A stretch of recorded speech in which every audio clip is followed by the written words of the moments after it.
Here in the Northern Rockies, dark winter months are outlasted in basements, dens, and nooks where kindred souls gather together to share intel, swap fly patterns, and relive the memories from seasons past. This gathering spot, known locally as the February Room, is the inspiration for this podcast. No matter the season, the door is always open to those with a fly fishing story to tell. Brought to you by CD Fishing USA, the North American distributor for composite development fly rods and accessories. 40 years of Kiwi ingenuity and graphite technology now available at cd-fishing.us or your local CD USA dealer. Follow us on Instagram, YouTube, and Facebook. And remember to go fishing. Here's your host, the Carnops, and this is the February Room. As a young teen, we anticipate the day we turn 21 to legally participate in bar hopping and earn nicknames such as Sidewalk Sally. So imagine the festivities that are created when a fly fishing shop in Wisconsin celebrates their 21 years in business. Ya betcha, they celebrate. Welcome to the podcast, Tim Landwehr, owner of Tight Lines Fly Shop in De Pere, Wisconsin. How is it going? It's going awesome, Lauren. Thank you. What a nice intro. I like that. You betcha, eh? You betcha. I had to throw in my Wisconsin accent in there. And, if there's one thing that Wisconsin is probably known for, I think one time I was like, I think Montana's starting to be the number one drinking state. And I said that in front of a Wisconsin person, and they did. It wasn't even like they took that very seriously. Absolutely, like, because you're wrong. Wisconsin like, is. You're dead wrong. I think he probably looked at me with the beer, chugged it with this stare, and was like, "You are wrong." And I was like, "Oh yeah, no, seriously. I mean, you take your drinking seriously." And I have to say, I love Grain Belt. That's like one of my favorite beers up there to drink. I like all beer. And Spotting Cow. Cow. Okay, Spotted Cow is good. Every one of the clients that comes in from out of town, especially from Illinois, that we guide for smallmouth, like they are leaving with, it's like a Smokey and the Bandit, like they're shuffling this across the state lines kind of a deal. Like as much Spotted Cow as they can get. I know. I think it's because it's something I can't get, especially Grain Belt. Like that's a really great, just kind of like afternoon fishing for smallmouth. That's a good combination. That's a good boat beer, and it's a good lawn mowing beer. I always, as a Wisconsinite, we look at like lawn mowing beers, and that would qualify in that program right there. Lawn mowing beers. I love that. But no, we're pretty good at drinking here in Wisconsin, and yeah, they do take that very serious. Well, and also congratulations on the 21, because I think what's so great is you guys are also creating shirts, and I thought that was so hilarious of the fish drinking a beer. And I was like, that is perfect. That's what 21 looks like. That's what 21 looks like. And 21 in the fly fishing industry is a pretty exciting milestone. Like it's kind of a rare occurrence. I mean, I looked back like when we opened the fly shop. First of all, I was like 26 or 27 years old. Like, what a horrible idea. Like really looking back on it, what a horrible idea. But, I had so much on the line. We kind of succeeded because I was forced into it. But, it's been just a blur. 21 years has gone so fast, and I've met so many cool people. And, like some of my best friends have all come from this weird little industry, in the shop and everything else. I feel very lucky that this podcast has brought me so many people that I've talked to that I want to be friends with, every single one of them, including you. Yeah. And it's just one of those things, like this industry feels really big at times, but then when you start talking to someone, it's a really small community that you can connect with somebody else that knows somebody else. And you're just like, wow, it's a really cool sport to be a part of. It is, because it is so tiny. An outsider looking into it looks at the fly fishing business as like this humongous industry, and it is so micro and compared to general fishing tackle. But you're right, everybody knows everybody. You and I had talked earlier, a bunch of the people that you've interviewed on your podcast and a bunch of the other podcasts we've done. Like, I know about half of them because our industry is so micro. Absolutely. And especially when you start writing books about smallmouth and when you kind of start, even if you, like, I think with fly fishing, you kind of start to lean towards the things that you're passionate about, whether it's smallmouth, trout, tarpon fishing. So when you start really kind of even zoning into specifics of things that you really like to target, that circle even becomes even smaller, you know? It does. It's so weird. I remember just a quick story on that note. Like, I had brought a group to Bolivia for Golden Dorado, and we were staying at the Chamani Lodge. And about a week before that, Sage had sent a number of the dealers out to Bainbridge Island when they had released one of their special rods. And Tom By from the Drake magazine was there, and like Tom and I were having a beer and we're kind of BSing and talking. And like 1 week later, I had no idea this was going to happen. I'm in Santa Cruz, Bolivia, and I hear, "Hey, Timmy," and like Tom By is like tapping me on the shoulder. He's like, "What are you doing here?" I'm like, "Fishing like you." You know, I mean, that's how our world works. You know, that's how weird the circle is. I absolutely love it. Like, I mean, it really is. When you start targeting, there's only so certain spots you're supposed to go in those short amount of time. So of course, like, the chances of you guys actually meeting each other isn't all that weird of a coincidence, right? No, it's not. But it's just such a mind bender that, you know, you would meet like around the world at that same spot. You know, but it's pretty cool. Absolutely. No, super cool. And you guys are doing a lot over at Tight Lines. I mean, you guys are doing not just fishing trips within De Pere, Wisconsin, but you guys do travel, do some destination fly fishing. And I would love to hear a fly fishing story from either of your destinations. Oh my gosh, that's okay. I've got a couple of them. There's a lot of them. No, like some of the shop itself, we're a full service retail store, obviously, with a location in De Pere, which is essentially kind of south part of Green Bay is where we are. But we teach classes, we teach schools, we have a whole guide operation for smallmouth that we can talk about. But we've also done the destination travel stuff. So we have done trips from, you know, all the standard stuff. When we first started out doing trips, it would be, we're going to take a group to Montana and hire the guides there. And, you know, I mean, kind of typical trips. And then we branched into saltwater, and then you would do like the normal stuff. Like you would go to Belize, or you would do the Bahamas or Mexico or something like that. And then so many of our customers like really loved the travel, but they were looking for like, what is the weirdest thing we can do? Where's the weirdest place that we can go? And so we started branching out into a lot more of the warm water South America stuff. So we do Brazil a bunch, done Guyana, Colombia, I mean, but a ton in the Amazon for peacock bass, golden dorado, and we've even done trips for, you know, giant piaracu or arapaima. We've done some of those trips too. So a bunch of our customers were just looking for something weird, something different, and that's what we've catered to, not just your basic trips. So we've done anything from Cuba to Venezuela and everything in between. Well, and you know, you just said something about like peacock bass. How I've never obviously targeted peacock bass in my life. What experience that you've had fishing for peacock?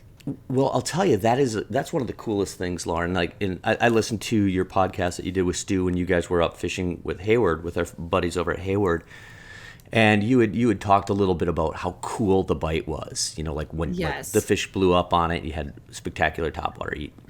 Well, peacock bass are like that, but on steroids.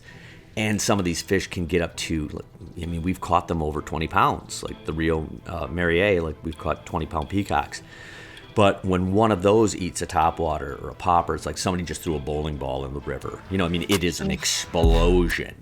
And, you know, you've got multiple variations of peacock bass, multiple species, but you really have kind of like they call it a paca asu, which is kind of in between on the, what would I say here, on its spawning times.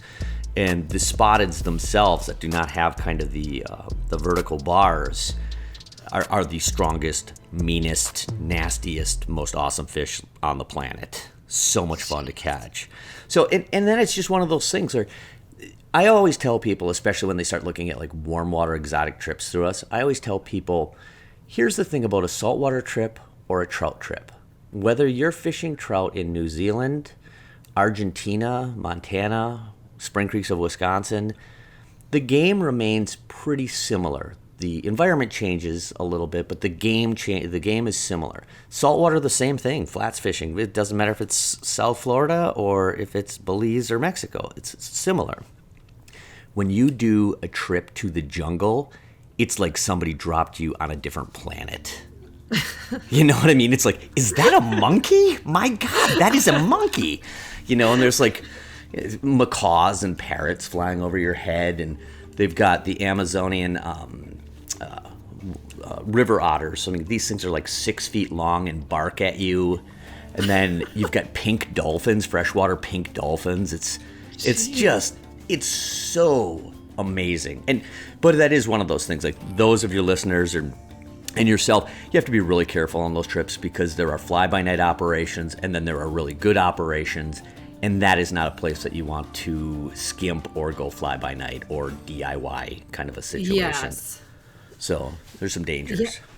Well, I know you said it's like very similar, but like, do you have to use different tactics when it comes to targeting the peacock as opposed to the smallmouth? Like, like what different tactics or mindset do you go into there when you're so used to catching like smallmouth and going in these spring or lakes, and then transferring it to the Amazon jungle? Well, the cool part about it is like the technique is really similar. So most of our warm water anglers that are either muskie anglers or smallmouth anglers settle into it pretty easily, because it is kind of a shoreline fishery for the most part. Depending on what you're fishing, you may be fishing in lagoons and stuff, but the retrieve is very similar. You may be speeding it up much faster than you would for smallmouth fishing, but other than that, and upsizing your tackle, instead of using 7 or 8 weights, you're using 9 weights just because fly size and then the opportunity at giant fish, etc. But our warm water people just settle right in. Well, and it's interesting because I think you sent me some photos, and yeah, they are beastly looking. They're so cool. They're so beautiful. What can you explain? Maybe the first time that you caught one of these beautiful peacocks. This is an awesome question, because I remember I landed the first one, my first trip ever to Brazil, and I've been there, I don't know, a couple dozen times. But my first trip, my dad came with me on one of our group trips. It was epic. It was like one of the coolest trips, from a father-son situation. And I remember the first peacock I caught was they call them butterflies or babaletas. And it's smaller, but I remember looking at it like, this is the most beautiful fish I've ever seen in my entire life. And then you catch another one, you're like, no, this is the most beautiful fish I've ever seen. And then the next one's like, this is, because it's like fishing in an aquarium. And I think that's one of the other things that was so appealing to me when we started doing a lot of these group trips, especially for peacocks, was the variation. You do a smallmouth trip, and when you were talking to Stu about like red horse suckers, and then what are the other players, and really there's not a ton of other players other than smallmouth, walleye, pike, muskie. That's the players. Yes. When you're in Brazil, some of the lodges that we go to, you might catch 3 different variations or 3 different subspecies of peacock bass, but you might catch 14 or 15 other weird South American cichlids like Oscars and cichlid pike and just piranhas, 3 different types of piranhas, just all sorts of cool stuff. So it's so much fun. Like, I'm getting goosebumps thinking about it, because I haven't gotten to go in a couple of years because of COVID. So it's killing me. Man, I just what you just said, the aquarium, when you say Oscars, I'm like imagining this like total aquarium of like fish that you can possibly catch. I was going to ask you, because I forgot to even ask Stu about this, but it was interesting because when we went, and this is where I need your opinion on this, I forgot when Justin and I went fishing on the Namakagon, what ended up causing like this epic smallmouth. I mean, it was like one after the other one catching. But before we had this epic smallmouth like frenzy of just catching them left and right, my husband Justin put a cast out, and a pike like out of nowhere came and tried to eat it.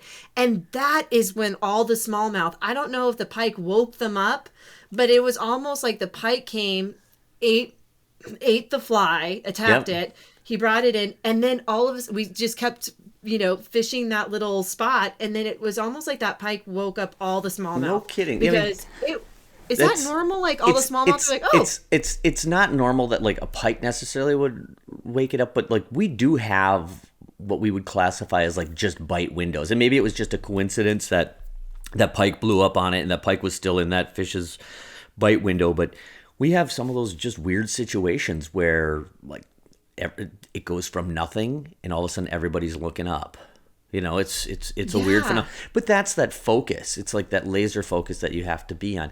I've had customers in my boat on certain days like, well, Tim, they're just not biting. I'm going to just take a little break. And I'm like, well, how will I know when they are biting then? You know, like somebody has to angle because you're going to have to roll because I want, you know, I'm waiting for that window. Yeah. Well, and the term of like a football, I mean, it really felt that way. Like all of a sudden they just like came out from wherever they were and you could just see these little footballs down at the bottom. And I was just curious because, you have written a book about smallmouth. Yep. What made you decide that a book needed to be written about smallmouth and like all the things that you had to write about it? Like, you think people were missing out on the opportunity to know about smallmouth and how the tactics to catch them? The interesting thing about like smallmouth bass is like it's not been an uncovered secret since our book has come up. Like people have fished very, very in depth for smallmouth. When you look at like some of the guys like historically who are the big deals in this sport, it would be like your Dave Whitlocks, your Lefty Crays, your Harry Murrays. These guys had chased smallmouth far before the book came out. Now, we were the first operation in all of the upper Midwest to ever bring drift boats here as an outfitter and guide for smallmouth. That's one thing I'm super proud about. And what I noticed, everything that I had ever read about smallmouth or everything that I ever heard about smallmouth, and you'll hear me use this term a bunch in different podcasts that I've done, is everything in our sport is very trout-centric. We use that pretty loosely, that we've always tried to catch smallmouth using tactics that we've used for catching trout. That's because that's what we had. We had big streamers and things like that. And most of the stuff that had been written up to the point that we did our book was really kind of based on that. And then the basic regurgitated knowledge on smallmouth bass that had happened for X amount of years leading up to it. But since that time, we had seen this big change of larger streamer patterns, much bigger streamer patterns than anybody had ever been fishing for smallmouth. And then we saw wiggly style, finesse style fishing for smallmouth and sight fishing and understanding how the smallmouth should be treated. And none of that stuff was actually put into a book. So a friend of mine, Dave Karzinski, approached me. He's an author. And he said, Timmy, this needs to, with your guide staff, our guide staff will do, hundreds and hundreds and hundreds of trips a year. We might have done 10,000 smallmouth trips since we've been open. So we have this crazy pool of knowledge between these guys. So even though my name is on the book, like this book came from these guys, like drinking beer at the end of a guide trip and like talking about what happened. And that's how that formulated. So I'm super proud of it because I've it's in its third printing. There's a lot of guys that are referring to it as kind of the Bible of smallmouth fishing because that stuff wasn't written about, talked about before, and that's why we started the book. And like I said, it's changed a lot of people's thought on the fish, and we're seeing more popularity to smallmouth fishing, a bunch more. I'm obviously a huge fan. I didn't even think any fish could fight the way that a smallmouth does. And you're dead right, Lauren. And that's what ends up happening a bunch of times. People who are trout anglers, and I was a trout bum, period. Like I trout fish. But we'll have people come and fish with us who've never caught a smallmouth and like, oh my God, Tim, this is a really big one. This is a really big one. And it's like a 14 or a 15, which is a great fish, but it fights 10 times harder than, no disrespect to trout, but fights 10 times harder than a trout does. Yes. It was probably the first time where, I always like when I'm trout fishing here. I think the largest fish I've probably ever caught on a trout is probably like 15 inches, which is pretty nice. It's a great fish. Up here, but I can strip the line, Yes. like I have never had to practice Yep. like with the reel. And I realized Up there, I need to get my line on the reel because I was like, "What?" I Strong thought my fish. rod was gonna break, and it was like you said, between like 15, 16 Yep. inches, and they are fighting fish. What is the most interesting thing that you learned about smallmouth while writing this book that you hadn't learned before? Well, the thing that we learned that was the most important thing is if you just go down the river and cast popping bugs or big streamers to the shoreline, you're gonna have enough success just doing it that simply to, number one, think you've kind of got it figured out, and number two, to satisfy, like, oh, like I'm getting these fish. But what we have learned now after so much of this is like understanding the behavior pattern. Like, we can read fish. Like, if I see them, you can kind of figure out what mood they're in and how you can get them to eat. There's more complexities to the sport of smallmouth fishing than what we thought back then. Like, we thought you just go down the river, cast to the banks, and you can still do that. But the details, it's a long story, so I won't bore you. It's one of the chapters in the book about the Wiggly Patterns. And the Wiggly Patterns are basically bastardized versions of like Chernobyl ants that you would use out west for trout. But everybody had been just fishing big giant stuff. But we would see some of these smallmouth that we refer to as passive feeders that would just kind of mill around. And if you threw big giant stuff at them, they didn't care. They weren't in that aggressive mood. But they would eat these real quietly, swim on over and sip them in. And like, that has changed. Our shop has kind of been known for kind of some of that finesse tactic stuff because it's so cool and it's so not in the smallmouth realm. That's one of the things that we get questions on a lot in the book, is that style of fishing. I mean, I love that. I love that it's a sport that's always changing. Like, these fish are starting to decide and change their way of methods of eating. Yes. Have you seen a lot of difference between the 21 years since you've opened up the shop of your way of fishing for smallmouth? Like, you wouldn't go the same way that you did it 21 years ago? Super good question. Super good question. Because this is very timely. One of my good friends, Taylor Page, had sent me an article from, I think it was somebody in Fisherman and a couple of biologists that talked about imprinting and fish's understanding of memory and, basically how long does a lure shelf life work before they don't eat it the same way. And there's a lot of schools of thought on this where, like, that's not true. Their brain is the size of a pea and that's not possible. Well, I can tell you for certain they eat different now. For certain. Yeah, I have got practical experience of years ago going down the river in the middle of June, July, August, fishing big Murdich minnows and streamer patterns, and never fishing on top because we never needed to, and they would just eat the hell out of that streamer pattern all the time, Wow. forever.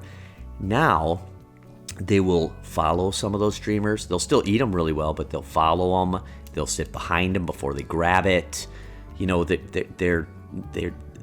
know what's up. And some of that finesse style fishing on some heavily pressured stuff is still working super well because they haven't figured that out. But yeah, things have changed, and I would have that debate with any of the smallmouth experts and guides out there that we've changed how they feed on heavily fished rivers. And ours isn't heavily fished, but it's fished enough, where they get poked enough, like, don't eat that. That's a bad idea. Oh, absolutely. I mean, I think that can easily be said with trout fishing around here too. I mean, I think especially when you have more people starting to come up here and go fishing, these fish are starting to be a little bit more particular, as opposed to, I mean, I've gone up the mountains and done some brook, fish that I've never, and that is fun. I mean, that is, they're dumb as toast. They're so dumb. Yeah. I mean, that is a great way to learn how to fly fish. Your line can be 100% gross, awful, and they'll be like eating at the line, and then they'll kind of make their way on. They're like, well, what is this? Where's this line leading me to? Oh, there's a bug, And you're like, this is the best. And yeah, I remember when Justin and I was like, I am the best angler out there. Right. And then when he, took me on to like the Blackfoot, I was like, wow, that makes me feel a little bit better that I'm not as great as I, you have to really practice on the casting, Oh, most certainly. And then you look at kind of what you just touched on. Before you could use a size 12 or a 14 speedhead print sniff, and now on some of these fisheries you have to fish like a size 24 micro WD-40 or something, like belly button lint size flies. Like it's gotten crazy. That stuff still blows my mind. How is Yeah. that at all possible? But I guess elephants eat peanuts. They eat small stuff. You just got to eat a lot of them. I don't know if they actually eat peanuts, but in shows they do. When the circus existed, and right? I think my son even asked, like, "Can we go to the circus?" I'm like, "Aren't the Ringling Brothers? That's out of business these days." But who isn't out of business is Tight Lines. That's right. You guys been in business, so let's talk about some good business that's going on. Okay. Yeah. 21 years. I mean, that is incredible. As anybody who is in any kind of business, and especially when you're in the beginning, it's really hard to see how you can keep momentum going. And you have done a beautiful job keeping the momentum going. Thank you. What can you say is the success to the business of being in business for 21 years? Well, here's the success of the business. I've been married to my best friend and one of the coolest ladies on the planet. And I remember we had saved enough money to put a down payment on a house, because I was still guiding and running a snowboard shop. And Sarah said, "You know what? Let's not buy a house. Let's open the fly shop." And I remember writing the business plan together and all of that stuff. And it was like time for me to go to the bank and ask for the money. And I'm like, this is a horrible idea. And I remember Sarah told me, she's like, "Oh no, I believe in you. You can do this." And if she didn't say that, I would have just curled into a ball, nope, I'm not doing it. But because I had that pressure, I had to succeed. I had to. I couldn't disappoint her. I love that. So that's kind of how all of that started. But it's so weird. I had done a post a couple weeks ago, I had a couple of customers who came in, and during COVID, the people who kept us alive, we had a shutdown here where we weren't open for months, and the rally of customers to make sure we didn't go out of business was incredible. And I was at the shop the other day, and I just posted this, that it became glaringly obvious that I don't have customers. We have a family. And it's so true, because fly shops are good fly shops that don't just sell stuff. We rely on people to support us, obviously. But it's a community. It's like a barber shop in a lot of small towns and stuff. And that's what we've gotten to build. And I'm so proud of that. I can't imagine not having it, because all my best friends came from this.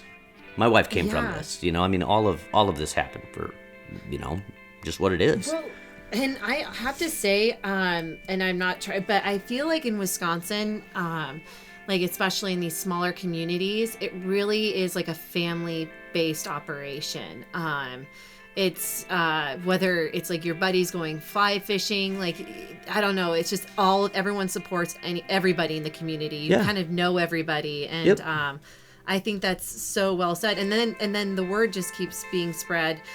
What's one of the hardest things that you had to kind of overcome? I know we talked about COVID shutdown, but when people are starting to think, "Hey, I'm gonna open up a fly shop," what would be your recommendation? Pros and cons. Well, the hardest part about a fly shop now, and unfortunately it's just the world, and this isn't just me being bitter or angry or anything, but we live in an Amazon world where it's really easy to purchase things, from my telephone, and retail is really suffering. Retail is hard because small retail stores. The advantage of the small fly shop is we're niche enough that people want to come and talk to somebody about it, and then hopefully support you. So the fly business is becoming more difficult, even with the growth of COVID. The truth is, the retail business is becoming more and more challenging. So that's just what that is. But we've had to just work extra hard to make sure that we maintain by, running schools and classes and destination travel and a full guide program and an online store. And, you got a lot of balls in the air and a lot of plates spinning all the time. Yeah, I mean, I think I completely agree with you, like with the brick and mortar shops kind of getting out. But there's also shops here in Missoula that I'm like, I will go there every day just Yes. to kind of make sure that they, I support you. Yes. You're like my local, you've been here since 1818, like let's Right. not let this go away, especially even new shops, because I don't think that's being bitter. I also think that's just the reality of where we are. It's the reality of it. Yeah, and I'm not bitter about it. I just know because I shop the same way everybody else does. But the fly shop community is people come in to hang out, buy fly tying material, talk fishing stories, and that's something you can't get online. Absolutely. Like there's also, like you said, there's other options and like there's other things that you can do to start reaching out to other people. But the videos that you're creating and the environment, that's just what it's all about, is Yep. actually community. More than Yep. anything that fly fishing people really want is like, I don't want to talk to somebody online that's like, how can I help you? And you're like typing like, I am looking for. That's it. That's a good, like, do you do the virtual chat with us? Like, no, call me so we can talk about this. But and that's the thing that's really tough fly shop wise, because I'm sure you run into it. I know Pam that works for me runs into it. My wife runs into it. But not all fly shops are super inviting, especially as a woman or as a young person or anything else, because sometimes they just hire really snotty bad people, like that Yeah. are reflecting this arrogance or some elitism of what our sport is. And unfortunately, if a young kid comes in, a woman comes in who's brand new, a guy who comes in who's brand new, like, we are over the top Midwest nice to them, because like I want you to not be intimidated. Like, this is a safe place. You can ask me questions, like, Yeah. I'm not going to ever think that you're stupid. I mean, I'm never going to give you that impression. And that's what successful fly shops have pulled off.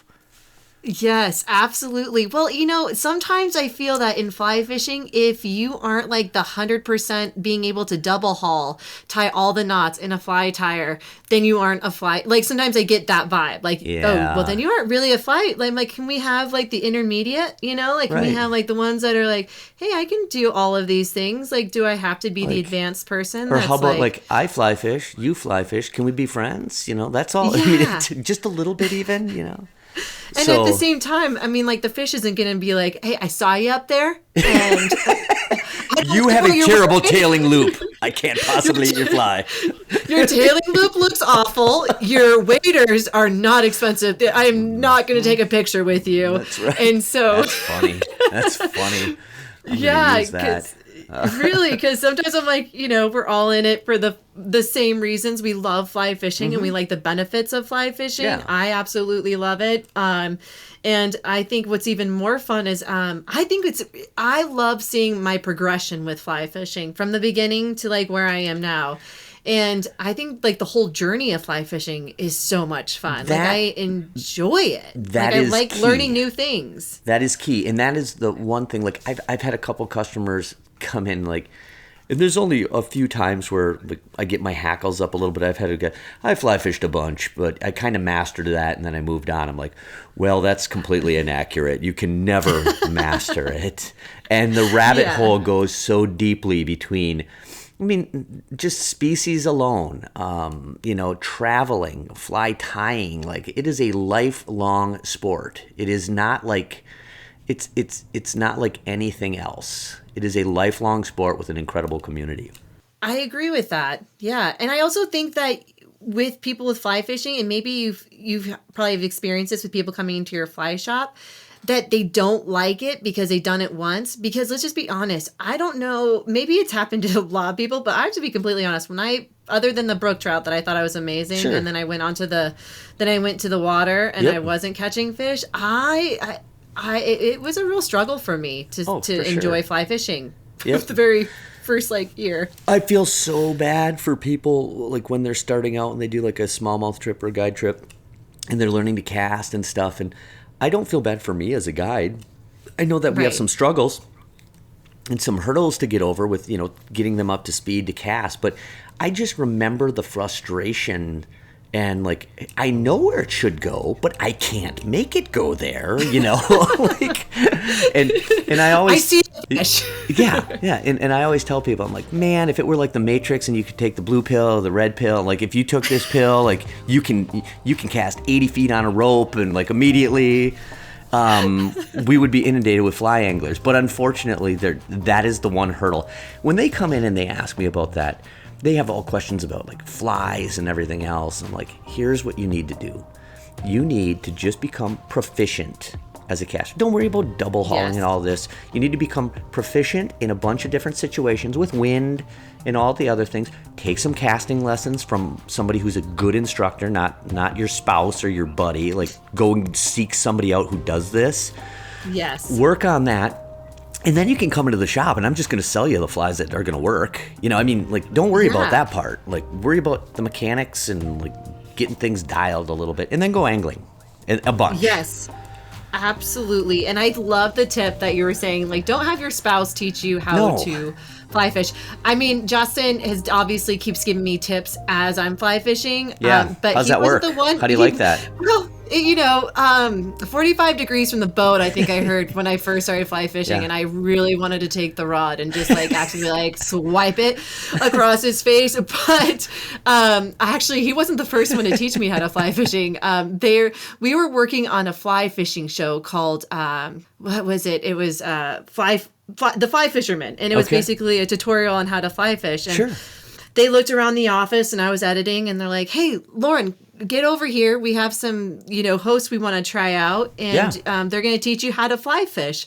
And I was like, "Oh, okay." So I went into the park, and they gave me a fly rod, and the host challenge was to teach me how to fly fish. Nice. And so it was great. Justin was like, "This is awesome." Like, he's so perfect. They're recording it, and I'm like, it's so important though, Lauren, because like, I have husbands and wives in the boat all the time, or significant others, and it's so funny because I'll tell the husband or the wife, like whoever like is the angler in the boat, and they're like, "Tim, just work with them, don't worry about me. I want them to have a great time."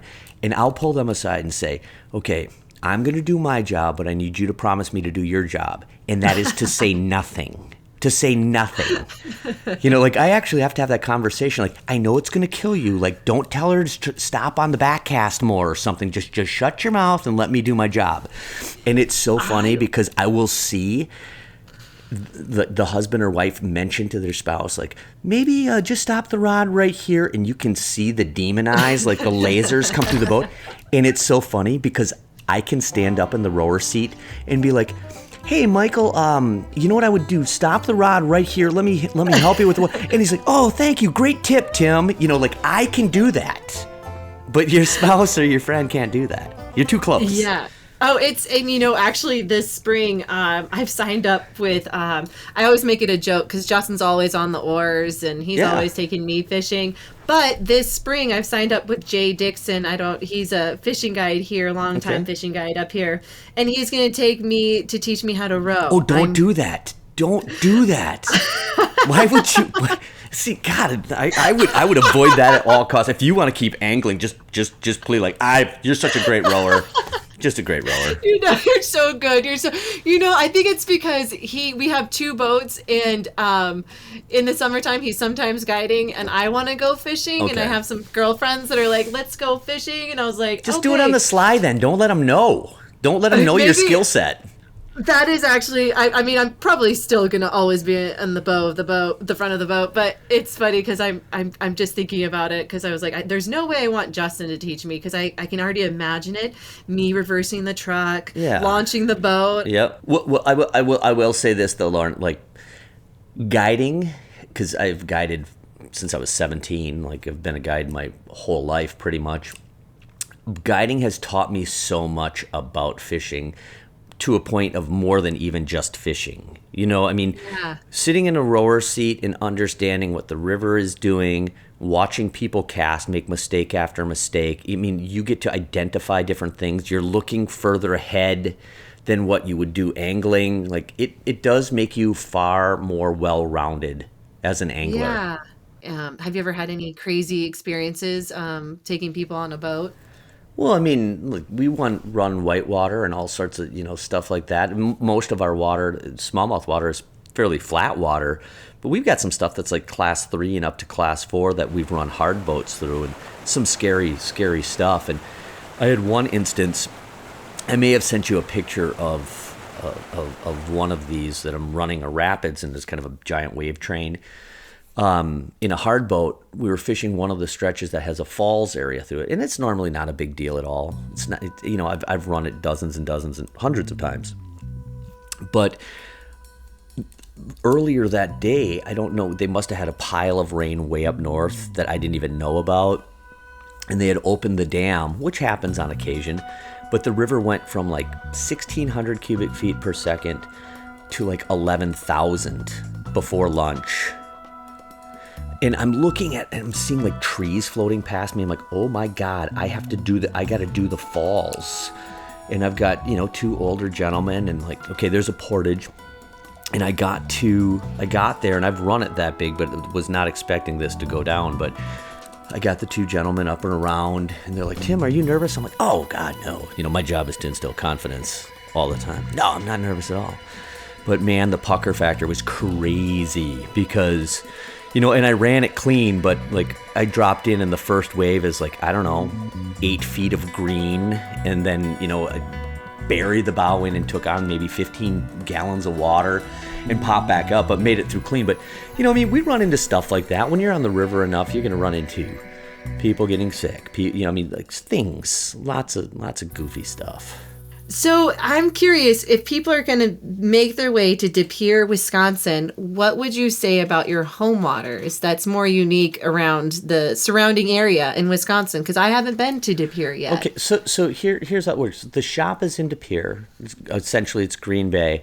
And we have fishing local right there, but like all of our smallmouth fishing is about an hour and a half north of where the shop is. How it works is I have 7 full-time guides that we rent out this old ranger station that's been repurposed and redone for our guide staff.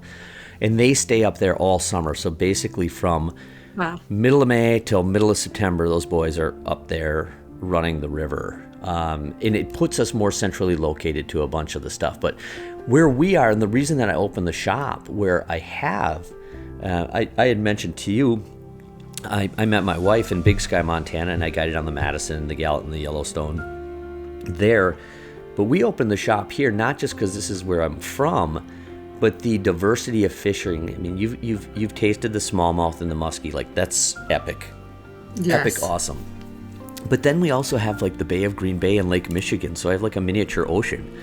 We have migratory rainbows or steelhead. We have migratory browns in the fall that can get over 20 pounds. We have Chinook and coho salmon if you want to chase salmon, and then you've got like the southwest part of the state where my family's little cabin is. We have the driftless area where the glaciers didn't go through that zone, and it is freaking magical down there. I mean, it is insane, and the trout fishing is off the charts good, and it's just such a beautiful area. So 3.5 hours from there, I mean, you've got those spring creeks too. It's the largest concentration of public access that's private land. They've done acquisitions with different landowners to actually buy easements for public fishing on a bunch of the land. It's really cool. It's unbelievable. I now that you say that, I've heard of the driftless area, and and it's interesting because I think I just tend to just go up north, and I have been to Wisconsin Dells. Right. And I've done the Wisconsin Dells. Of Wisconsin Dells, yeah. I know. Well, we went to go see the concert. Who did we go see? Not George Jones. Another old timer just like that. And it was awesome because the concert started at 4 and ended at 5. And I think, and we're like, what do we go do? And we went to the amusement park at Wisconsin. Go to a water slide or. Yeah, that was the days Tommy that Justin and I Bartlett were water skiing show or something. That's what that is. We were like, it was funny because we had moved to Peoria, Illinois for both of our jobs just for 2 years. Sure. And we made the best of it, but we never really did explore much of Wisconsin, and I know there's so much more waters to explore like in that area, and I'm very curious about it. It's just so rich with cool fishing stuff. And here's the best part.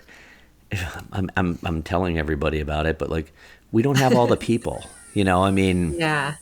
And I love the rivers out west, and so does everybody else, but some of those rivers have been loved too much and are getting loved even more. And you start to hear about like the Bighorn, 300 boats on a Saturday in 12 miles, or the Madison. I've got buddies that said, Timmy, like you wouldn't even recognize it. I haven't guided there since like 95 or 96, and like you wouldn't even recognize. Like, there's so many people. Well, and talk about fish that have really changed the way of their eating habits. I mean, the Madison is completely different, where I think you were able to do dries. And, I mean, it's a lot of nymphing, and that's the way that you catch them. It's not particularly, I'm not a big nymph angler. Sure. I know that's becoming a new style, Euro nymphing, but I think it's great I think it's always important to start looking a little bit further and like different destinations. And you can go to Wisconsin or, like there's other awesome places. There's a gob of good stuff, but that kind of circles back to what we talked about earlier, that it's a trout-centric sport and everybody thinks it's like you've got to go west, period. Yeah. Like you've got to fish the rivers of the West, which you do, but there's a lot of other great stuff. And we're seeing that in our business. We've been doing it for a very long time, and we've been known for it in the smallmouth world. But I would say 30% of our customers are flying here from different parts of the country now, It's a thing. Once you have a smallmouth on the fly rod, it changes your world. It's changed mine. What do you love the most about smallmouth? Well, the fight is incredible. I mean, that's really cool. But I think what is one of the neat parts of smallmouth is every single one of us tries to put a fish on a pedestal like, it's a brook trout, it's our native species, or this is a Yellowstone cutthroat native to, specific areas, that type of thing. But if we look at like brown trout and rainbow trout, like other than the West Coast, but like we brought those fish to all different parts of the West and beyond. The smallmouth in our watershed is 100% native, has never been planted in any of the watersheds that we fish. Like it is there since the dawn of time. It is our native fish. And the Algonquin word for smallmouth is ashigan, or the one who struggles. And I think it's really beautiful, because if you think through deforestation, which has happened on all of the rivers, over time during kind of the Industrial Revolution, like we basically clear cut the both sides of the river, and now we're in second, third growth. But like that fish survived all of that without any other outside influence. And we look at like Trout Unlimited, who I'm very active with all of our local groups, and the amount of effort and the amount of money that we put in to rehabilitating trout streams, because it's such a fragile species, and we haven't had to do that with the smallmouth. Kind of like us, right? Yeah. We get knocked down, but we keep surviving. Keep moving. Popping back up. Does a handspring back up? Yeah, that's it. I love it. Well, Tim, if people are wanting to learn a little bit more about tight lines, and especially with these destinations, I imagine, fingers crossed, like in the next year, things are going to start somewhat coming back to normal. I don't know if anything will ever be back to normal, but maybe a little bit of normalcy. What's the best way of them reaching out to you? Well, the best way is if you get on our website at www.tightlinesflyshop.com. That'll take you to our website and our online store, and that'll talk about all the guide trips and everything else. Those of your listeners who are interested, the book is called Smallmouth: Modern Fly Fishing Methods, Tactics, and Techniques, and you'll get kind of a good overview of what you and I have talked about today. And then you can follow us on social media. It's under Tim Landwehr, Landwehr, or Tight Lines Fly Fishing Co. WI. That's our Instagram. And I mean, there's a million ways to follow us and follow our adventures. Well, and also you did share the cabin, which I think is such a cool video. Check it out, because if there's any time when you say, like, if you've ever said, I'm going to sell my house and move to the woods. That's it. You should watch this. This is the cabin that you're going to be moving into. And you better be prepared, because it takes a lot of work to get set up as that cabin is, because it's amazing. Yeah, well, I appreciate that. And that's kind of fun. And your listeners can also look up our YouTube channel with all the videos and stuff like that, because the cabin one is not in our normal list of fishing stuff, but I had so many friends ask me how I made our off-grid cabin like work for like my family, my wife, my kids, with solar and everything else. So that's where that one came about.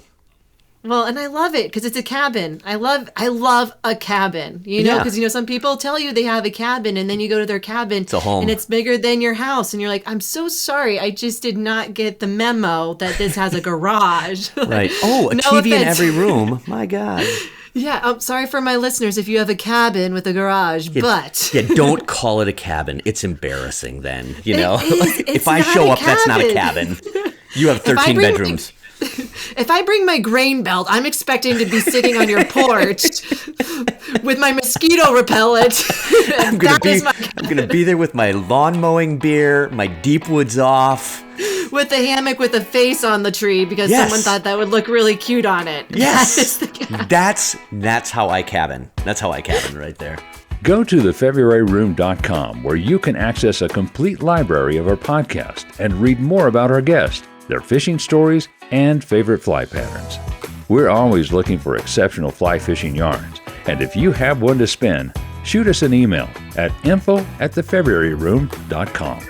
The February Room is always free, but if you feel like throwing a nickel in the pond, we appreciate any additional listener support. For companies and individuals interested in sponsorship opportunities, please contact us for our media kit. Thanks for stopping by the February Room, and we'll see you down here next week.